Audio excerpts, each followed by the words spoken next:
Kushayisana inkulumo kwabazibonele isigameko esenzeke ePeople's Park eMoses Mabhida Stadium phakathi kukaNgizwe Mchunu noNdunankulu waKwaZulu-Natal uMnumzane Sihle ngempela sonto edlule ngomgqibelo. Nginibingelela ngiphinde futhi nginamukele kule channel ehamba phambili inkeza lami igama ngiveza untuthu wakho malo bathi la sibona amagumede mothi umusha la ekhaya ngicela ngisho ukuthi uyasubscribe ungakhohlwa ucomment nokulike nokushare okukhulu kunakonke. Kushayisana inkulumo abazibonele isigameko esenzeke ePeople's Park eMoses Mabhida phakathi kukaNgizwe Mchunu noMnumzane uSihle ngempela sonto edlule. uNgizwe usolo uZikalala ngokumshaya wavula icala estation samaphoyisa eDurban Central. noZikalala uvulela ukushawa lokwehlisa isithunzi.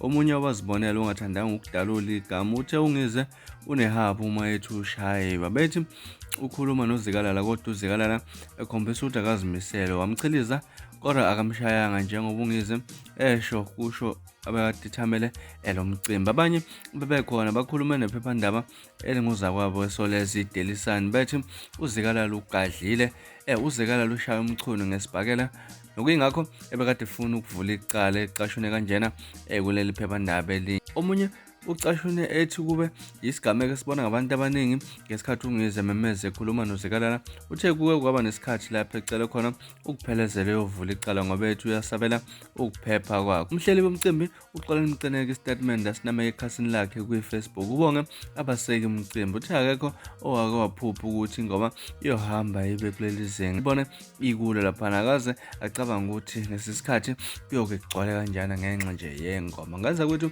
bekulona udaba esinika lona namhlanje kwesenkezi nezithinda laphana ubaba uMacingwane uNgizwe mvakaMchunu kanjalo futhi noNdunankulu waKwaZulu-Natal uMnumzane Sihle Zikalala malana nendaba zokuthi ekwekhona ubuhilihili obuke benzeka lapha nePeople's Park okhole ekuthenini ugcine kuze omunye abekeke isandla. Mhlawumbe na ngakuthini kwakho ukuphawula siyazi esokuningi manje ukuphawula noma ukuhlukana kwembono emalana nodaba olwenzekile. Omunye uthi uNgizwe Mchunu unehaba, omunye uthi lapha cha ubaba impela uSihle Zikalala umshayile. So akusaqondakala ukuthi mhlambe which kuphi okuyikhona khona mhlambe wena ngakuthini kwakho ku-comment section. Mhlambe lolu daba solutholile impela ngomthombo othembekile ukade useduzana nalolu daba. Mhlambe uthi nokwakho ukuphawula ahlangane kwi-comment section sikhulume ngalolu daba. Ngaze kwethu bekulona indaba esinithola zona namhlanje kwesengeze. Niphathe kahle, ningakhohlwa ukusubscribe nokulike nokushare. Nibe nosuku olumnandi, sinithanda.